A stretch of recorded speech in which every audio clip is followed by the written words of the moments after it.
This next talk I designed for a non-CTO operator, but I was suspicious there will be CTO operators in the audience. I see a couple here, so hopefully I'll have some tips and tricks for you as well, so that you don't get too bored. The next topic is on CTO intervention in post-bypass patient. Now, why my disclosure? Is this an important topic to talk about? If you do an angiogram in any bypass patients, 90% of these patients will have a CTO. More than 50% of these patients will have multiple CTOs. But as you can see from the data and from our individual practice at our center, attempt rate is extremely low.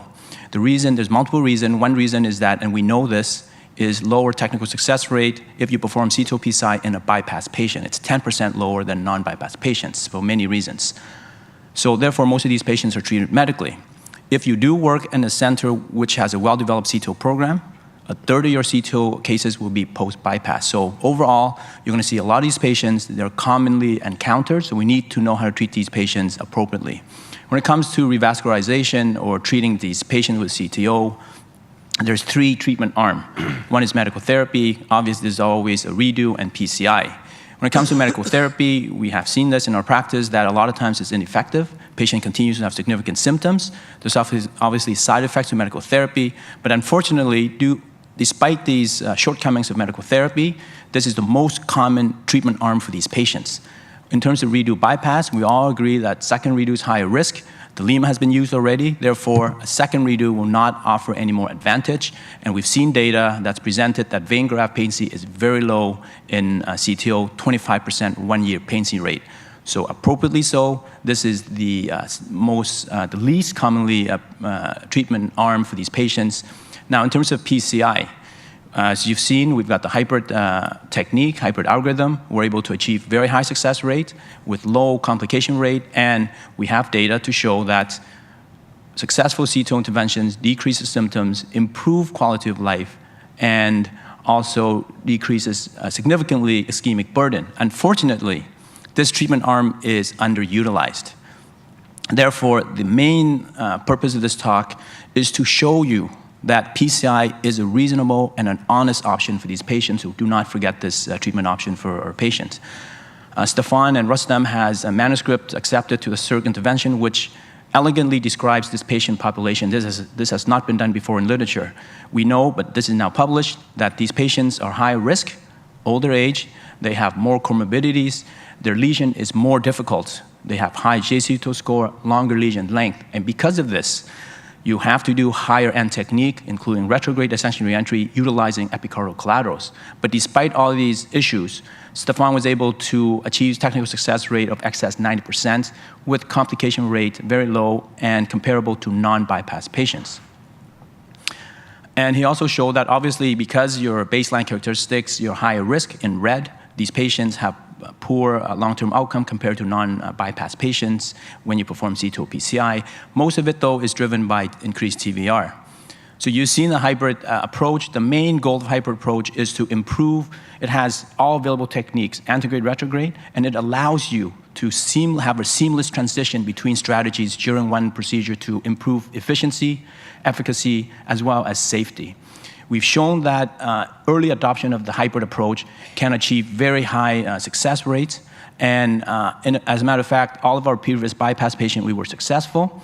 And the only good thing about previous bypass is a vein graft that you could utilize. And I hope to show some of the cases and give some of the CTO operators some tips and tricks as well. This first case is very simple. Post-bypass patient, it's a typical patient. Post-bypass, everything's occluded except for one graft. So the right's occluded. It was not bypassed. The left system, the left circumflex OM is occluded, LAD is occluded. The only vein graft that's, patent is the free LEMA to LAD. Patient has incessant CSAS class 4. He's only 62.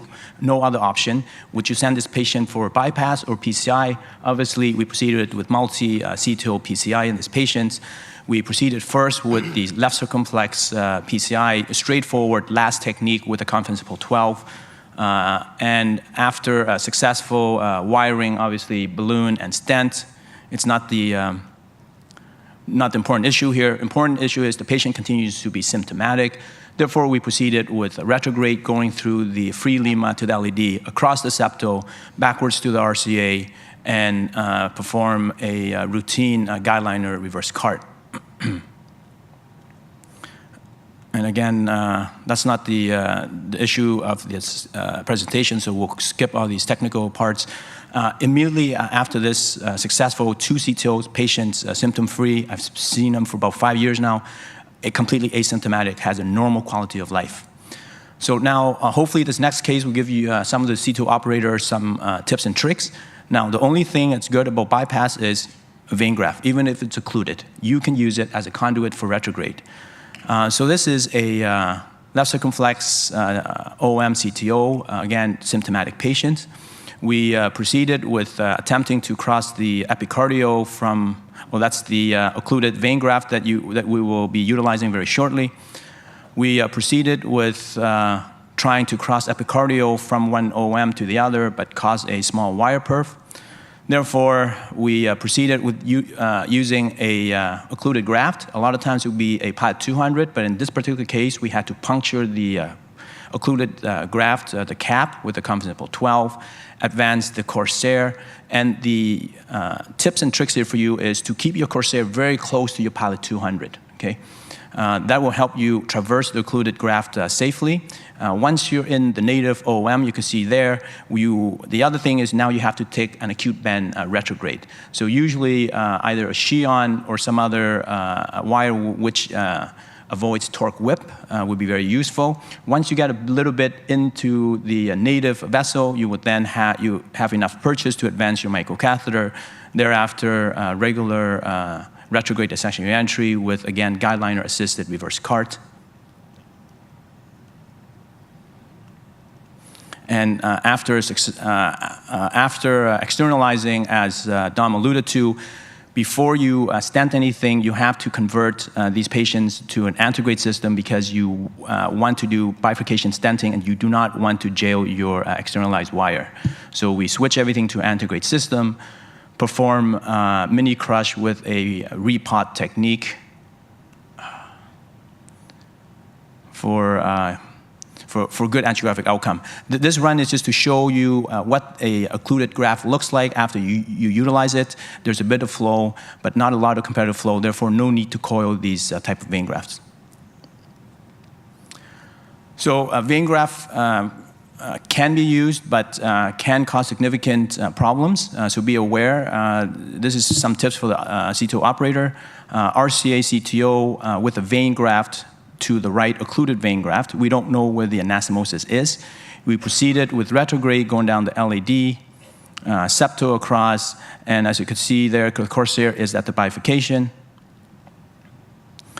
We inject contrast into the Corsair just to figure out where the distal cap. It looks quite obvious, looks straightforward. However, if you see my pilot 200 trying to puncture the cap and continue to move, it's not really dancing with the antegrade limb. It's actually in the vein graft, and we prove this to you by advancing our Corsair further and even further and inject contrast to show you in the vein graft. So we cannot get out of this vein graft. So what do? You could do a reverse Carlino.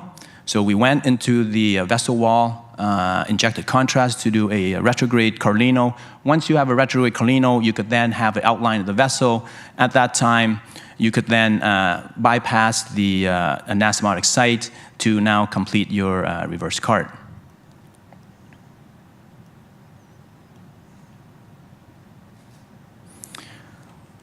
So a last case I'll show you here. In terms of the hybrid approach, we are not pragmatic. We will use whatever means necessary to open up a vessel safely for the patients, watching out for contrast and radiation. In this particular case, I'll show you how we could be creative in these type of patients. So RCA-CTO, you could say small vessel, but the patient extremely symptomatic. We have a vein graft to the RCA that's occluded. So we initially started with antegrade. We locked it in with a tornice, but unable to, can you run that at all? Unable to perform knuckle. Therefore, we proceeded with going down the occluded vein graft to the right. And again, pilot 200 is always the wire of choice for these cases. You advance the pilot 200 a little bit, then advance your Corsair, your base of operation, and continue to do that intermittently throughout the vein graft. So that's advancing your base of operation. Keep it very close to the tip of your pilot 200. And once we are here, again, we do not know where the anastomosis is and where the actual vessel comes back. So in these particular cases, you can use contrast, and we inject contrast. You could see an acute angle retrogradely back in a small, very small PDA.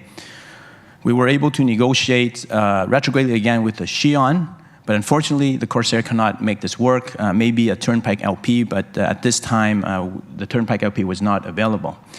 So now we're stuck. We can't finish the case because retrograde, we don't have an option. Antegrade, we cannot not go antegradely. So what do you do? So therefore, we decided, even though the Lima LED is patent, we have to open up the LED to get access to the septal to cross. Never go down a Lima LED as a last conduit to do your CTO. I've done it. Lombardi's done it. We have a harmed patient doing it. So in this particular case, we decided to go down the native LED. So once in the native LED, again, we got a balloon uncrossable lesion. We had to perform rotablator, and this is high-end rotablator because we could not get our wire distally. There are times when we cannot. What you can do in this particular case for the CTO operator is cut your wire to leave 1 millimeter off the tip to prevent your burr from flying off, and push your wire as far as possible and sequentially perform rotablator as you advance your distal tip of the wire. Luckily, we didn't have to do that here. Once rotablated, we then got access to the septal, crossover to the RCA, and again, guideliner reverse cart. And I'll show you the vessel after. So that's the vessel after, and like I said, some people may say, why you open up such a small vessel? Because the patient was extremely symptomatic. In general, in conclusion, CTOs are very common. You're going to see this if you do CTOs, even if you don't do CTOs. And these patients are extremely complex. You need complex techniques, and I've shown you that PCI is an honest option for these patients. It can be done very safely, so that when you're aware of this, the next time you see these patients, think about PCI for these highly complex highly complex cases, so that you don't undertreat your patients. Thank you for your attention. I hope you join us for I2C this year. We'll be in Quebec right before CCC. And any more information, CTO fundamentals will be very helpful for you.